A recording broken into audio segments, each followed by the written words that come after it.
Bonjour à tous et bienvenue dans Voyage en cuisine, l'émission qui aime soulever les couvercles pour plonger dans l'histoire des plats. Aujourd'hui, c'est au Pérou qu'on part déguster une recette aussi métissée qu'épicée, le lomo saltado. Préparez vos wok, ça va sauter. Ce plat de viande et de légumes sautés, qui fait aujourd'hui partie des incontournables du Pérou, est né de l'influence de la communauté chinoise sur la gastronomie péruvienne. Dans la capitale Lima, Karen, notre reporter que je retrouverai tout à l'heure, a pu s'immerger dans l'histoire de ce plat aux côtés du chef Marco Lao. Chine. Ce spécialiste du lomo saltado s'appuie, vous allez le voir, sur quelques années d'expérience. Je devais avoir 9 ou 10 ans, la première fois que je l'ai cuisiné. C'était spectaculaire. Et si vous aussi, vous avez envie de surprendre vos convives, nous vous partagerons les détails de cette recette péruvienne en fin d'émission. Dans notre rubrique Le goût du pays, nous irons en Île-de-France retrouver Wilder qui célèbre ses ancêtres incas en cuisinant des plats péruviens à chaque repas de famille. Mais tout de suite, embarquons pour le Pérou.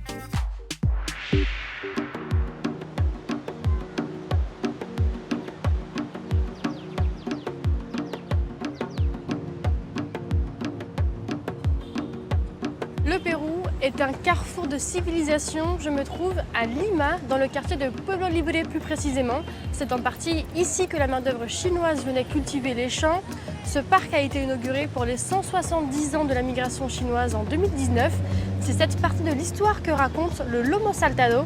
Et celui qui en parle le mieux, c'est le chef Marco. Allons tout de suite le rencontrer.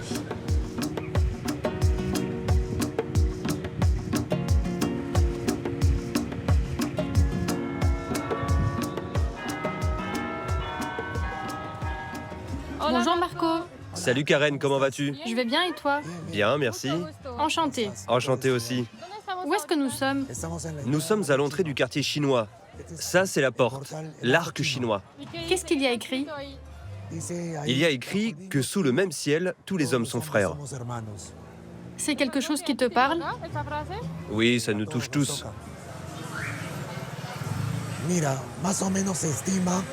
On estime que 10% de la population péruvienne est issue de l'immigration chinoise. On parle donc de près de 3 millions de personnes. La première migration chinoise a eu lieu au 19e siècle.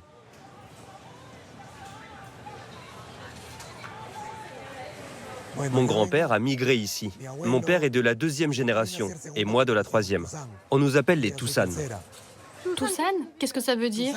Tusan, c'est la combinaison du sang chinois et du sang péruvien. Papa chinois, maman péruvienne ou vice-versa.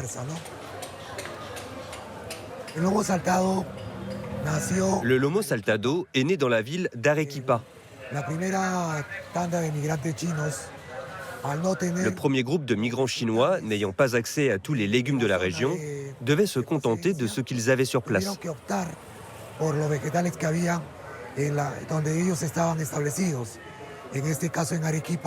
À Arequipa, en l'occurrence, il y avait des oignons rouges, des pommes de terre, des piments, de l'ail et des épices.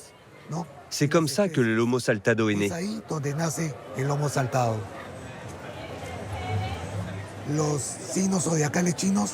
Regarde, ici, nous avons les signes du zodiaque chinois sur le sol. Et là, ils nettoient l'aura en fonction de ton signe. Ils te permettent d'accéder à une espèce de paix intérieure.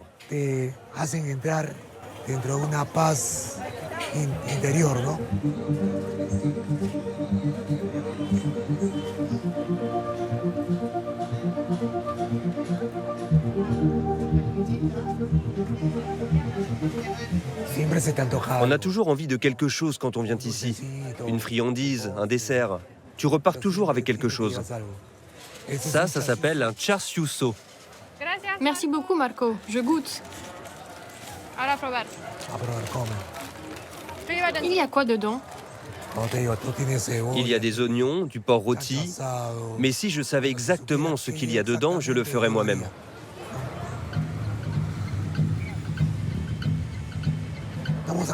Allez, nous allons acheter les sauces dans ce supermarché. Regarde, lui, c'est Guan Yu, le dieu de la guerre.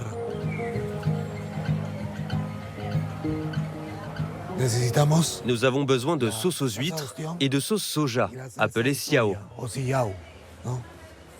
Nous avons deux types de siao, le clair et le foncé. L'un donne du goût et l'autre de la couleur. 11,50. Une facture, un ticket? Juste le ticket, s'il vous plaît. Voilà, on est prêt à aller cuisiner. Super, je te suis. Ok, c'est parti. Bonjour Karen, t'avais vraiment eu un sacré guide pour te faire découvrir cette cuisine sino-péruvienne. C'était même le meilleur pour moi. Tu sais, Marco, il est vraiment très fier de ses origines. Il a tenu à m'accompagner dans ce marché chinois que tu as vu pour me plonger dans son ambiance. Et en fait, Marco, c'est un métis, donc on les appelle là-bas les Tusan. Il paraît même que c'est la plus ancienne communauté chinoise d'Amérique latine. Alors c'est vrai, avec celle de la Havane à Cuba, qui soit dit en passant, peut s'enorgueillir d'avoir un très beau quartier chinois. En fait, ces immigrés sont arrivés au Pérou dans la seconde moitié du 19e siècle, quand l'esclavage est aboli et que la main-d'œuvre vient à manquer. Ces milliers de Chinois débarquent alors à Lima pour travailler dans les grands domaines cotonniers et sucriers de la côte péruvienne, mais aussi dans les exploitations de guano qui servaient alors d'engrais pour l'agriculture. Et à cette époque, la plupart d'entre eux sont originaires de la même province, celle de Canton, qu'on appelle aujourd'hui Guangdong. Et tu sais, aujourd'hui, ils continuent de fêter le Nouvel An chinois là-bas. C'est devenu une fête très populaire partout au Pérou. C'est vrai, parce que pour beaucoup, c'est une manière de se remémorer leur pays d'origine ou le pays d'origine de leurs parents, de leurs grands-parents. Et puis, il ne faut pas oublier non plus que pendant très longtemps, ça a été pour eux une des seules manières de s'extraire d'un quotidien pas franchement rose et de conditions de travail qui frôlaient l'esclavagisme. Ce n'est que petit à petit que les Chinois et leurs descendants sont sortis de leurs conditions et ont formé une véritable communauté. Et franchement, quel élément mieux que la cuisine peut permettre de se réunir? Alors, ils ont commencé à partager avec les Péruviens des techniques et des habitudes culinaires. C'est ce qui a donné naissance à ce qu'on a appelé la cuisine chifa, qui est un terme qui vient du cantonais chi fan, qui signifie littéralement manger du riz. Et tu sais, il n'y a pas que le riz qui a conquis les Péruviens. Là-bas, ils mangent aussi beaucoup de sauce soja, de sauce huître. C'est celle que Marco a achetée dans le quartier chinois qu'on a vu. Et ces produits sont devenus vraiment indispensables dans toutes les cuisines péruviennes. D'ailleurs, pour la petite anecdote, je suis sûr que sur place, tu l'as vu, l'une des plus grandes franchises de supermarchés au Pérou, elle s'appelle Wang. Eh bien, ça vient d'un certain Senior Wang, qui était un émigré chinois, qui, dans les années 1940, a fondé au départ une petite supérette qui a rencontré un énorme succès auprès des Péruviens et qui a fait des petits. Finalement, un petit peu comme notre lomo saltado, qui fait désormais partie intégrante de la gastronomie locale.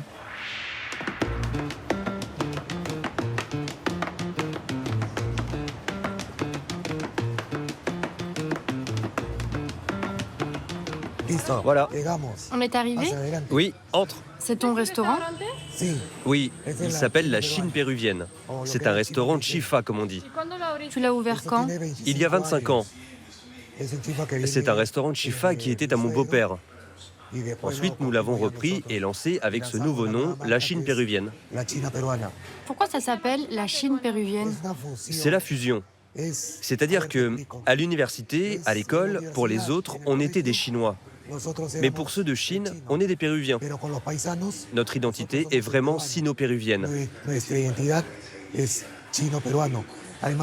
Il y a plus de 5000 restaurants de chifa au Pérou. Et celui-là est l'un des meilleurs? Je ne sais pas si c'est l'un des meilleurs, mais c'est ce que les gens disent. Et nous avons gagné plusieurs prix. On va voir comment tu cuisines le lomo saltado. On y va, je vais te montrer.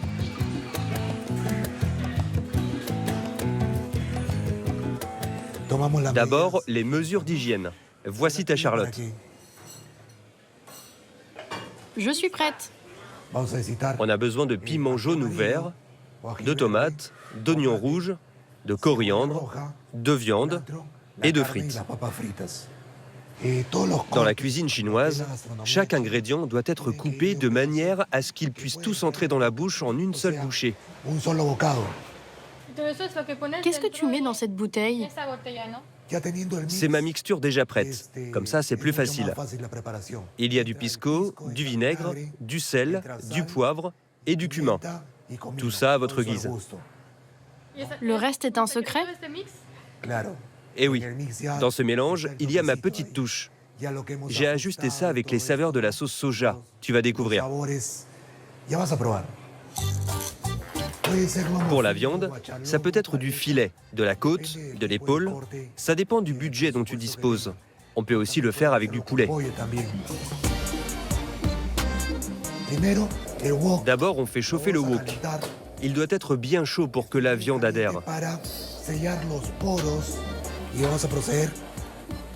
Maintenant, on verse l'huile. On augmente la température. Le wok peut atteindre une température de 180 à 300 degrés.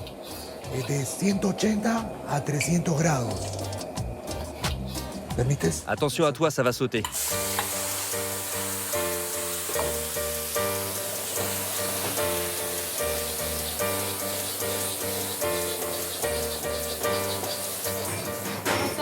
Il faut vraiment savoir manipuler le feu. Oui, il faut jouer avec le feu. En fait, tu dois incliner le wok pour que le feu entre à l'intérieur. C'est ce qu'on appelle le souffle du wok, ou shishi.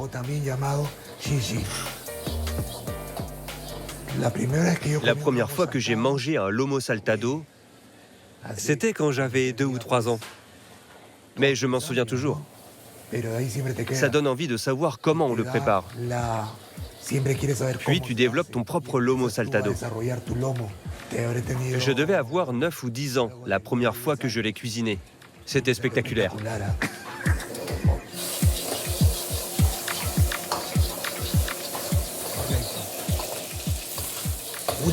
Une fois que la viande est bien saisie, on la retire parce qu'elle est déjà cuite aux 3/4.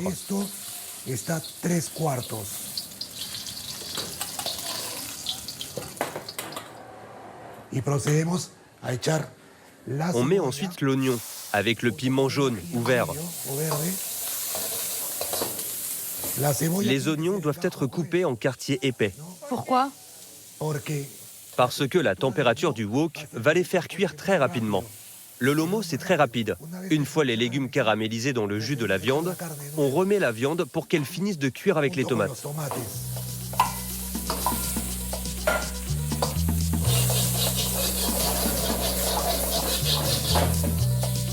Puis on ajoute notre mélange de sauces.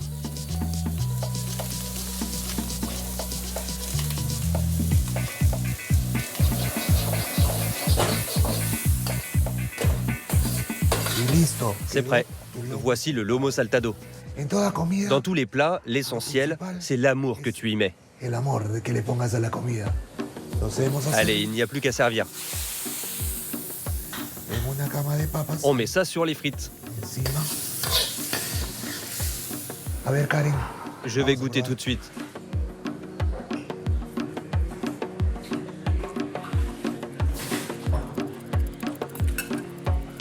Je suis bouche bée. Qu'est-ce que c'est bon.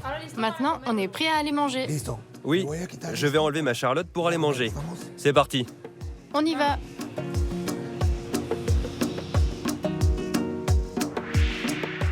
Waouh, spectaculaire la cuisine de Marco. Le moins qu'on puisse dire, c'est qu'il a une vraie maîtrise de la flamme. T'as vu, c'est vraiment impressionnant. Moi, j'avais jamais vu ça. Alors Marco, on l'a choisi parce qu'il a gagné plusieurs prix pour sa cuisine Chifa, mais aussi parce que c'est un maître du feu, comme tu l'as vu. Et en plus, le feu, dans la culture chinoise, c'est très important dans la philosophie. En astrologie, par exemple, le feu, ça représente la passion, l'énergie. Oui, c'est vrai. Tout comme Prométhée dans la mythologie grecque, la mythologie chinoise a elle aussi son inventeur du feu, qu'on appelle Suiren, et qui, comme Prométhée, a transmis sa maîtrise du feu à l'humanité. En revanche, pour faire un lomo saltado, il faut certes maîtriser le feu, mais il faut aussi un très bon wok. Pour y faire de bons mélanges, parce que pour moi, les mélanges, c'est vraiment ce qui caractérise le plus la cuisine péruvienne. C'est toujours un mélange de cuisine, de tradition, de saveurs, d'influence, de civilisation, en fait. Et le lomo saltado, c'en est la parfaite illustration.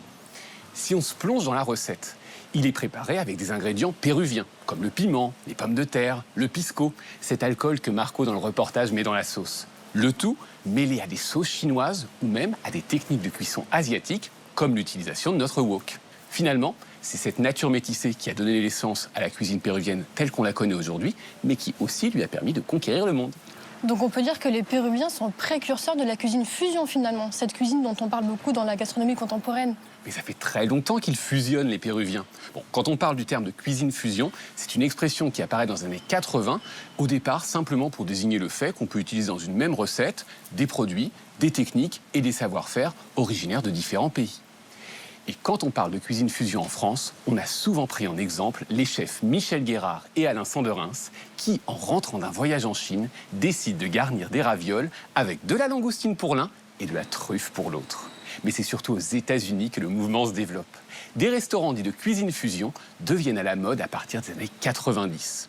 On voit ainsi apparaître le ramen burger, le California roll et même le cronut, qui n'est rien d'autre que la combinaison entre un croissant et un donut. Des combinaisons culinaires souvent réussies, parfois intrigantes. Mais vous allez le voir, pour Karen, le mélange des cultures ne s'arrête pas à l'assiette.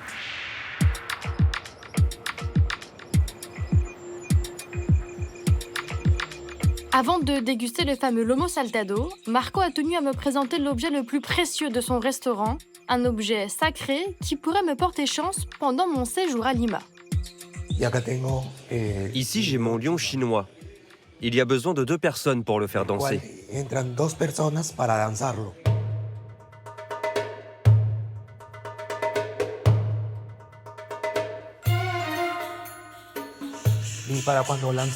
Lorsque nous avons lancé le nouveau restaurant, on a dansé pour nous apporter de bons présages et de la prospérité pour l'avenir. Ce n'est pas trop lourd? Ça pèse entre 8 et 10 kilos.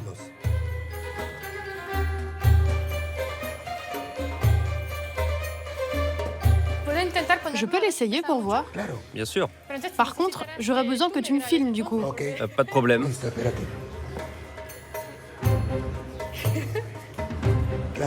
Tu as une petite anse au milieu. Ah oui. C'est pour fermer les yeux. Maintenant, tu peux danser. J'adore danser, alors je suis ravie.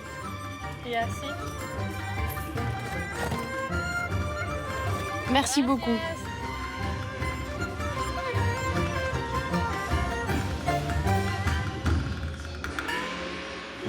C'est prêt, Karen. Voici ton lomo saltado. On va le goûter ensemble. Ça sent super bon. Bon appétit. Ça te plaît? Beaucoup. On sent beaucoup de saveurs. Cette sauce est à base de piment de rocoto. C'est mon beau-père qui l'a inventé. Le piment embrasse le lomo. Le lomo est déjà une explosion de saveurs, mais avec ce piment, elle ressort encore plus. C'est très bon. On sent vraiment des saveurs chinoises et péruviennes. Oui, c'est la fameuse fusion. Et c'est ça, la richesse de ce pays, non? La diversité de saveurs que tu trouves ici, tu ne vas jamais la retrouver ailleurs. Nulle part ailleurs. Le lomo saltado, c'est trop bon. Je dirais que c'est l'un des plats phares du Pérou, l'un des plus reconnus et des plus exquis. Parfois, on sent la sauce soja très forte. Celui-ci a vraiment un équilibre parfait. Et sa viande est très tendre, délicieuse. Parfois, le lomo saltado est un peu dur, trop cuit. Ici, c'est d'un autre niveau. Chin chin. Santé. On dit chin ici? Oui, santé. Chin chin. Merci à toi pour tout. Non, merci à toi. Tu reviens quand tu veux.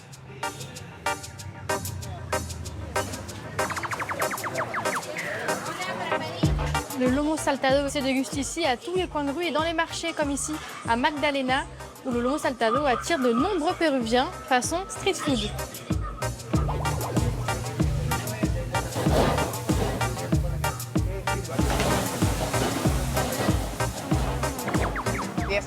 Aujourd'hui, nous mangeons un lomo saltado classique, parce qu'ici, au Pérou, il existe le classique et le pauvre, avec des œufs et des bananes plantains frites. Nous, les Péruviens, nous aimons bien manger, être bien servis. Et là, imagine-toi, on mange à 2 dans un seul plat. Les gens attendent parfois 1 heure pour manger ce lomo saltado.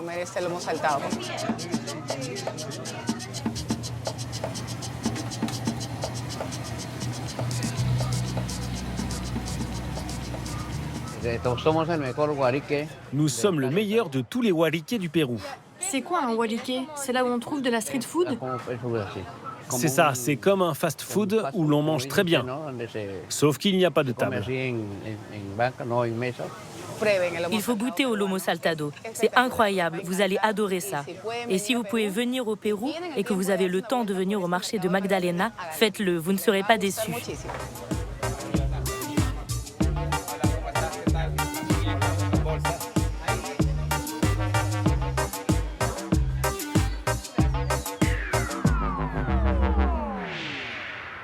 Karen, on a commencé au marché chinois. Ensuite, on a découvert le restaurant de Chifa et finalement le marché Magdalena. Et à chaque fois, on retrouve le lomo saltado. Oui, et tu sais, ces petits comptoirs de marché là-bas, on les appelle les wariké. C'est un terme que je ne connaissais pas, que j'ai découvert là-bas. En fait, c'est un peu une petite adresse secrète, un coin qu'on se recommande. C'est souvent des stands de street food ou alors des restaurants sans devanture apparente. Et là-bas, j'ai découvert autre chose, c'est cette boisson, la chicha morada. T'as vu cette couleur, c'est incroyable. On en boit partout au Pérou. J'adore. Vraiment, merci d'en avoir rapporté. Alors tu sais, c'est à base de maïs violet et d'ananas. Là-bas, on l'appelle le cocktail des Incas. Alors évidemment, je me suis demandé, est-ce que ça vient vraiment des Incas? Bien sûr, ce maïs violet, il est originaire précisément des Andes péruviennes. Il peut pousser jusqu'à 3000 mètres d'altitude et il était présent avant même les Incas. On sait qu'il a fait partie de leur régime alimentaire et qu'il lui reconnaissait des vertus exceptionnelles. Ce maïs violet, c'est un trésor gastronomique inca qu'en Occident, on a récemment découvert et classé dans la catégorie des super-aliments. La raison, le fait que ces pigments, qu'on appelle scientifiquement les anthocyanines, préviennent les risques cardiovasculaires, le cholestérol et même, ma chère Karen, les irritations du côlon. Je pensais pas que tu irais jusque-là. Mais à ce qui paraît, ce maïs violet, justement, lui aussi, est un très grand sensible. Oui, c'est vrai, le maïs violet, il aime son petit confort. C'est-à-dire qu'il aime rester dans cette région des Andes, une région montagneuse, et si tu le plantes à un autre endroit, eh bien, sa couleur violette, presque noire, devient jaune. C'est ce qui explique pourquoi est-ce qu'on le trouve très peu hors des frontières du Pérou. Et le fait de l'utiliser en boisson, eh bien, ça vient aussi des Incas. Les Péruviens ont hérité de leurs ancêtres la tradition de boire beaucoup de breuvages à base de végétaux, mais aussi de plantes. On peut citer le fameux emoliente, qui est une boisson chaude à base d'orge et de citron, ou la yerba luesa, un genre de verveine citronnelle qui soigne les maux de ventre.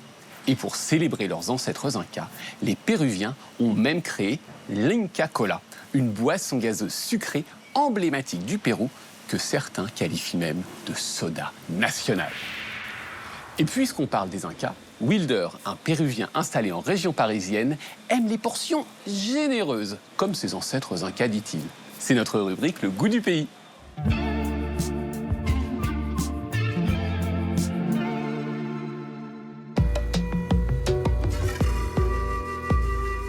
Quand je cuisine péruvien, chaque plat m'apporte une sensation différente.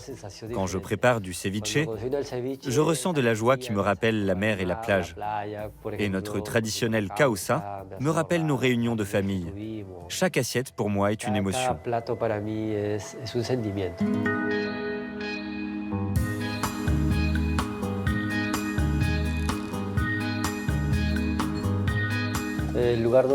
J'ai grandi dans une ville en bord de mer, un lieu incroyable qui s'appelle San Bartolo. Petit, j'ai été élevé dans le restaurant de ma mère. J'étais toujours en train de la regarder, de l'observer, et elle m'a appris à suivre sa voie. Ce qui m'a préoccupé, c'est la nourriture. Ça me manquait beaucoup. J'étais inquiet parce qu'au Pérou, il y a ce qu'on prépare à la maison et puis il y a la cuisine de rue. Donc, où que tu ailles, tu peux grignoter quelque chose. Mais en France, ça n'existe pas.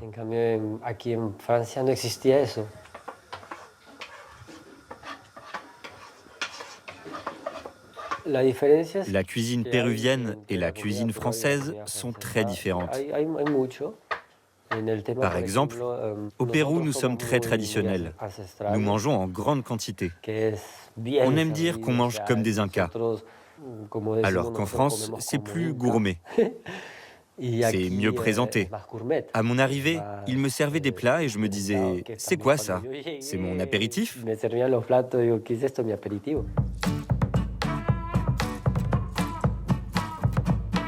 Je vais préparer un ceviche. C'est à base de poisson, mais nous allons lui donner une touche de fusion et de modernité. Je vais le marier avec un autre plat typique du Pérou, qui s'appelle la causa a la limeña. Ça va donner une explosion de saveurs incroyable en bouche. Pourquoi est-ce que je continue à cuisiner péruvien? C'est quelque chose qui me caractérise. Mais c'est surtout pour transmettre à mes enfants, pour qu'ils n'oublient pas ces saveurs. Comme ils sont jeunes et qu'ils commencent à s'adapter à la vie en France, leur goût aussi commence à changer.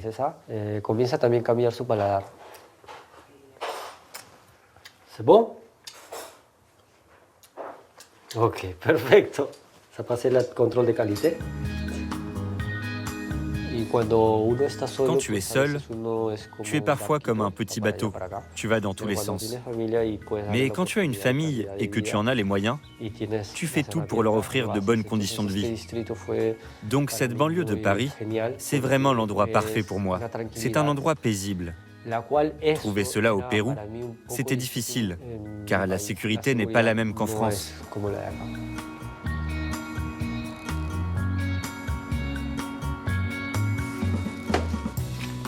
Parfois, je cuisine des plats français comme le gratin. Je cuisine aussi des escargots. Ma fille adore ça, mon fils non. Elle aime tellement ça qu'à chaque fois que nous allons au parc, elle veut emporter tous les escargots qu'elle voit.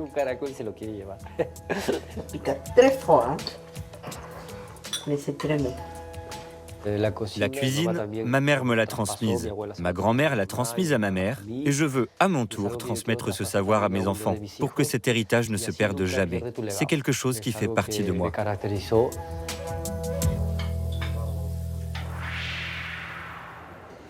Le lomo saltado, vous aimeriez tenter de le refaire chez vous? C'est possible grâce à notre recette maison. À vos marmites, c'est tout de suite.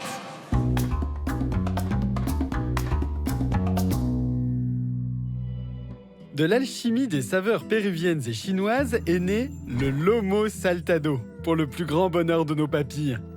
Pas besoin d'alambic, un wok suffira. On a la recette qu'il vous faut. Glissez dans votre panier à provisions du filet de bœuf, un oignon rouge, 2 tomates, un piment qui pique fort et de la coriandre fraîche. Vous aurez également besoin d'ail, de sauce d'huître, de sauce soja, de pisco ou de vodka, d'origan séché et de cumin en poudre. Préparez une sauce en mélangeant l'ail écrasé, les sauces d'huître et de soja, du pisco, de l'origan et du cumin. Mettez de côté.